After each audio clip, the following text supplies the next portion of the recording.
ஏங்க முதல்வர் அன்னைக்கு ஒரு பேச்சு இன்னைக்கு ஒரு பேச்சுலாம் பண்ணலாம். நீ நல்லா பாருங்க. வந்த புதுசில் ஜெய் பீம் படத்தை பார்த்துட்டு ரிவ்யூ போட்டார். என் நெஞ்சமெல்லாம் கணக்கிறது, இரவு என்னால் உறங்க முடியவில்லைன்னாரு. கரெக்டா? தூய்மை பணியாளர்கள் போராட்டம் நடக்கும்போது கூலி படத்துக்கு போயிட்டு ரிவ்யூ போட்டார். கரெக்டா?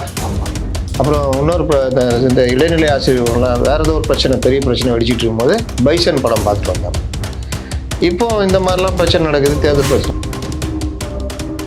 ஏன் கண்டுக்கலாம்? நேற்று கூட ஒன்று சொல்லிக்கிறேன். உங்கள் கனவை சொல்லுங்கள். போய் சொல்லுங்க. உங்கள் கனவு நான் பழைய ஓய்வூதியம் வேணும். ரைட், சொல்லிட்டீங்களா? சொல்லிட்டேங்க. என்னது என் கனவு? போ, உன் கனவு நிறைவேறும். எப்போ நிறைவேறும்? கனவு தான். பல தடவை கேட்டு மூலங்கள் அப்படி ஏறிக்கிச்சிங்க. அவன் பேசுகிற இது கூட எனக்கு அப்படியே அடிக்கும் போதே மைண்டில் இருந்தது. நாம் கேப்டனின் வழி வந்தோம் அல்லவா, கேப்டன் இதை தான் விரும்புவார். அதுன்னு கேப்டன் விரும்பாமல்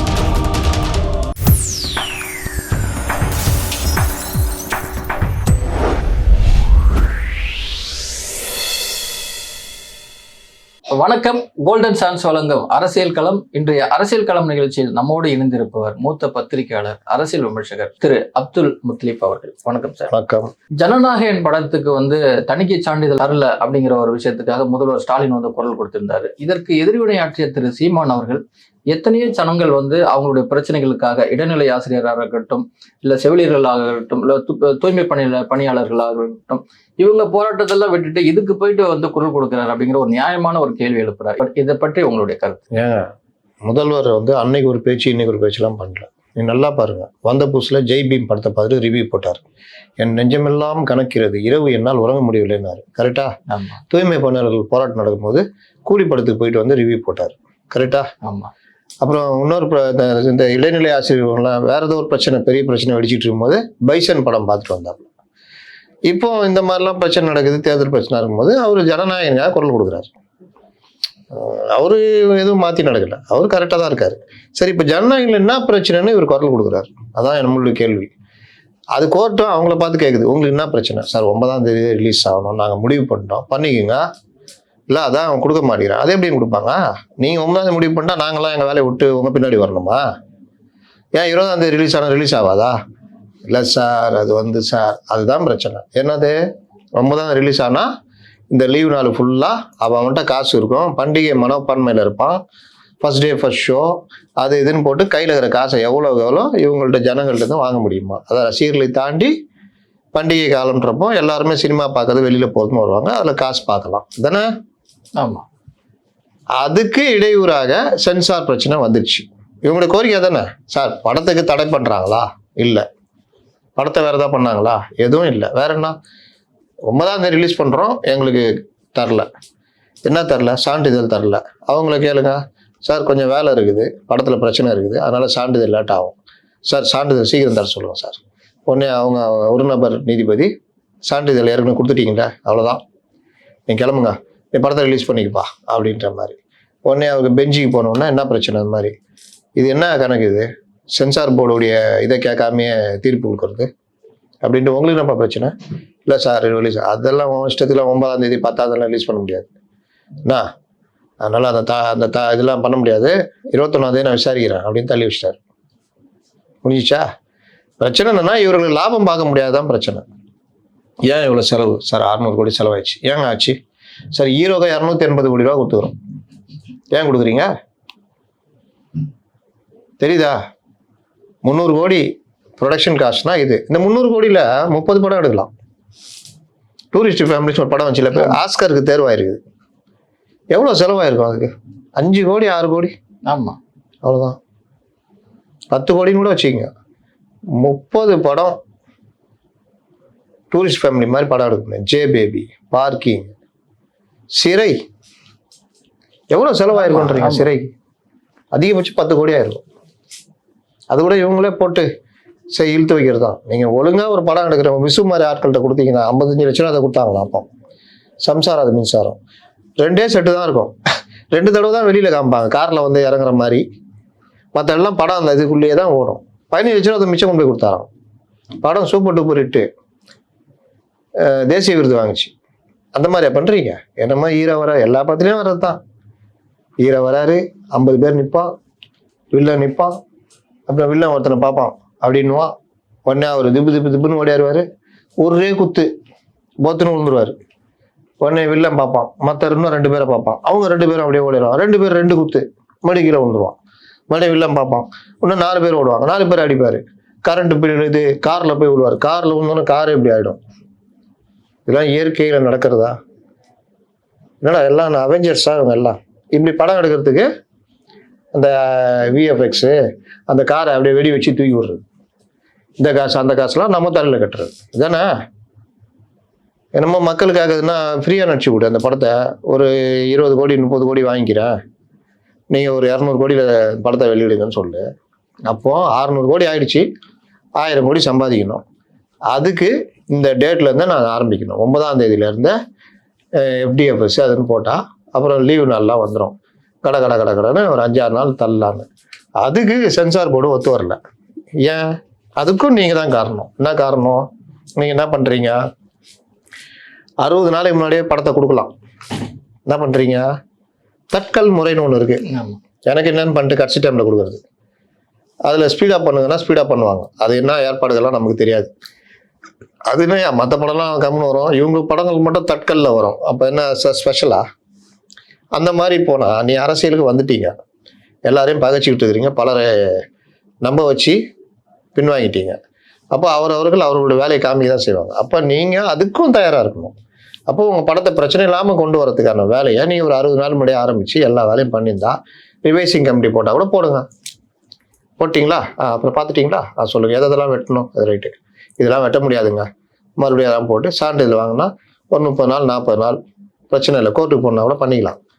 இந்த மாதிரி கடைசி டைமில் வந்து பண்ணால் அவங்க இப்போ பிரச்சனை பண்ணால் அவங்களால ஒன்றும் பண்ண முடியல, படம் ரிலீஸ் ஆகல. அதான் ரிவைசிங் கமிட்டி போயிருந்தா கூட படம் வந்திருக்கும். இவங்க வந்து கோர்ட்ல கேஸ் போட்டதுனால தான் இந்த சிக்கல் அப்படின்னு சொல்றாங்க. ரிவைசிங் கமிட்டின்னா அது போடுறதுக்கு ஒரு 5 நாள் ஆகும் வச்சுங்களா. 5ஆம் தேதி சொன்னாங்க, சரி சீக்கிரம் பண்ணுங்கன்னா கூட 9ஆம் தேதி வராது. அதனால தான் இவங்க போனது. அதுதான் பிரச்சனை. அதனால உனக்கு அரசியலும் பண்ண தெரில, டெல்லி அரசியலும் பண்ண தெரில. இங்கே பார், அங்கே பாரு, ஆய் ஒய் ஆய்னாங்க டெல்லியில், ஆய் ஆய் ஒய் அப்படின்னு. இப்போ இங்கே வந்துட்டு ஆய் ஒயின்றது சொன்னார்ல. உதயநிதி போனார, போய் பிரதமரை பார்த்தார, இந்த எதுக்கோ கூப்பிட்டாங்களா இங்கே செஸ் விளையாட்டுக்கு எதுக்கு. ஆமாம், இது எல்லாத்தையும் போட்டு என்ன சொன்னாங்க. ஆனாலும் நீட்டை நீக்க வேண்டும் அப்படின்னு வலியுறுத்திட்டு வந்தாரெலாம் உருட்டினாங்க. அவருதா? ஆமாம். இதான் இவங்க அரசியல். அங்கே போயிட்டு இப்படி நிற்பாங்க, வெளியில் வந்துட்டு அப்புறம் பார்த்தேண்ணே 1 மணி நேரம் மிரட்டி விட்டுலாம் வந்தோம். இந்த அரசியல் உங்களுக்கு தெரியலன்னா உங்களுடைய அவனுக்கு தெரிஞ்சு வேணுமே இல்லை.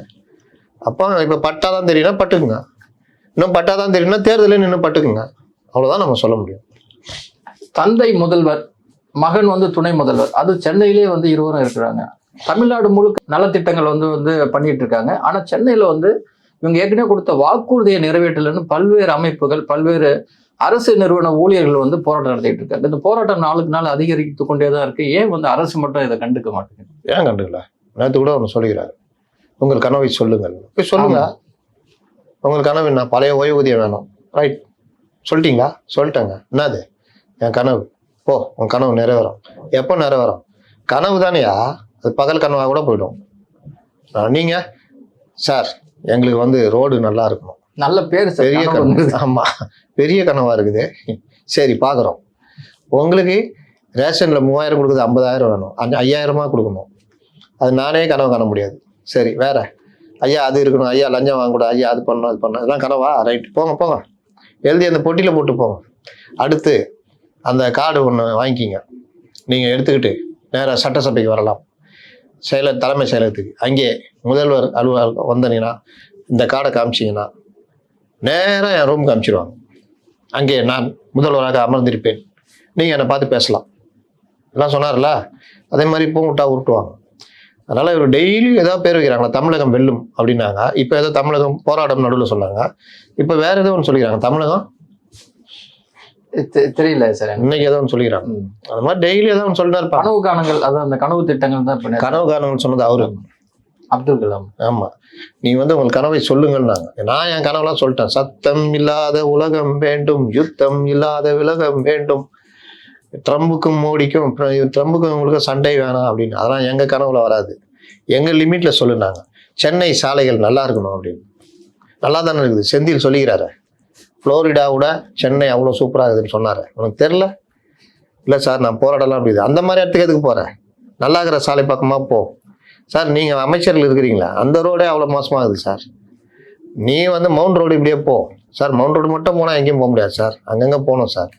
அப்போ குழிகள் இல்லாத சாலைகள் இல்லாத தமிழகம் வேண்டும், கனிம வள கொள்ளை இல்லாத தமிழகம் வேண்டும், மணல் கொள்ளை இல்லாத தமிழகம் வேண்டும், கரண்ட் பில்லை குறைக்க வேண்டும். நீ கிளம்பு, நீ உன் கனவே மோசமான கனவாக இருக்குது, நைட் மேர் அப்படின்றாப்புல. உன் கனவு கெட்ட கனவா இருக்குது, நீ கிளம்பு அப்படின்றாப்புல. என்ன பண்றது? இன்னொரு பக்கம் வந்து சூடு பிடிக்கும் அதிமுக கூட்டணி. இப்போ ஓரளவு அதிமுக கூட்டணி வந்து அடுத்தடுத்து வந்து வர்றதா பிளான் இருக்கு சார். இதுல வந்து திரு அமித்ஷா அவர்கள் வந்து அமமுகவுக்கு மட்டும் ஒரு ஸ்பெஷல் ஒரு அப்ரோச் வந்து கொடுக்கறது காரணம் என்ன சார்? அமமுக ஒன்றுபட்ட அதிமுகன்னு ஒரு படம் காட்டணும்னு நினைக்கிறாரு. ஏன்னா இவங்க அந்த படத்தை தான் காட்டினாங்க. அதிமுக இல்லை, பலகீனமா இருக்குது, அவரு இல்லை, இவரு இல்லை, அது இல்லை, இது இல்லைன்னு. அதனால அமித்ஷா வந்து இந்த விவகாரத்தில் கொஞ்சம் கவனம் செலுத்துறாரு. அவர் மட்டும் இல்லை, இன்னொரு தகவலும் சொல்றாரு. ஓபிஎஸும் ஓகே, நேற்று வரைக்கும் ஓகே இல்லாமல் இருந்தது, பேசிட்டாங்க. ஓபிஎஸும் ஓகே, அவருக்கு ஒரு 2-3 சீட்டு கொடுத்து மோடி எங்கள் டேடின்னு சொல்லிட்டு போயிட்டாரு. தாமரை மலர்ந்தே தீரும் சொல்லு போ.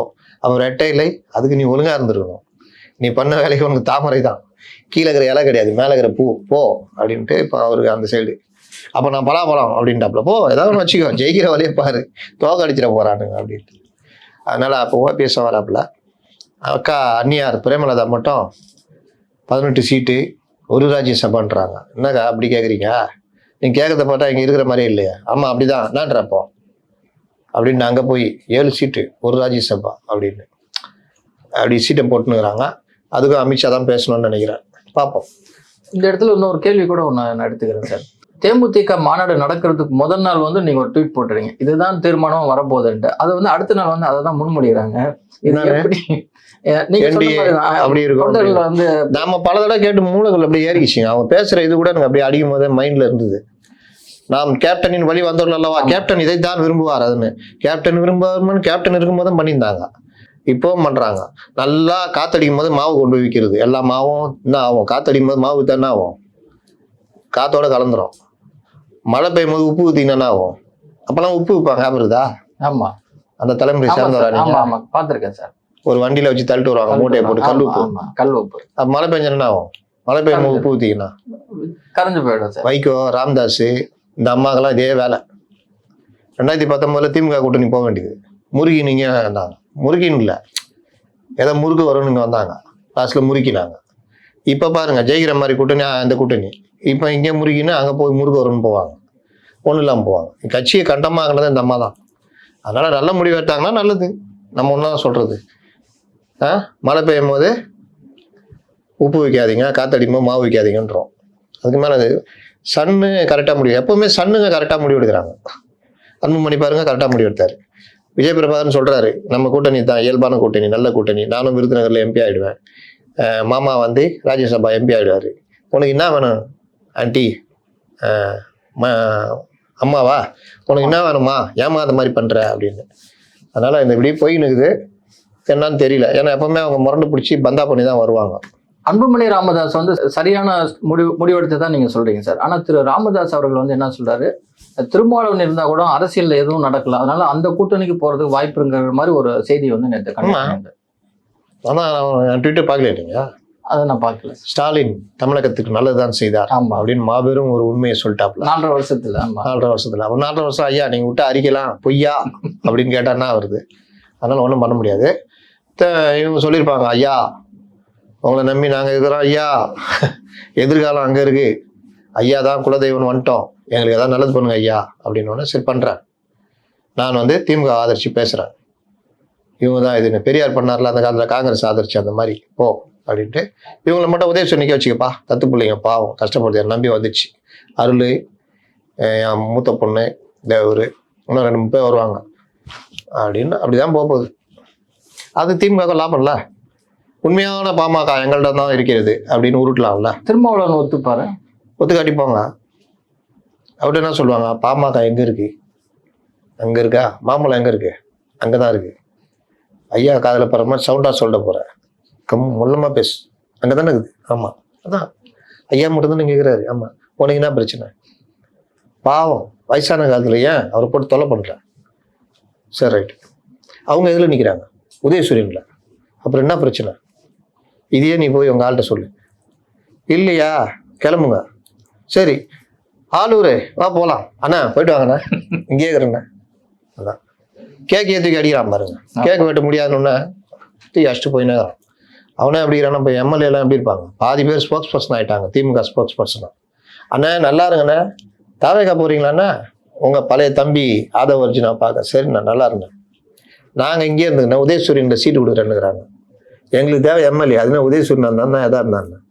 எங்களுக்கு வேற இந்த மாதிரி பேசி பேசி பழக்கமாயிடுச்சு. வாயை திறந்தாலே திராவிடம் திமுக வெல்லும் தான் பேசினுக்கிறோம். புதுசாக வந்து தாவேக்கா வெல்லும் வாயில வராதுண்ணா, நீ போன. அவ்வளோதான். ரொம்ப நன்றி. நன்றி.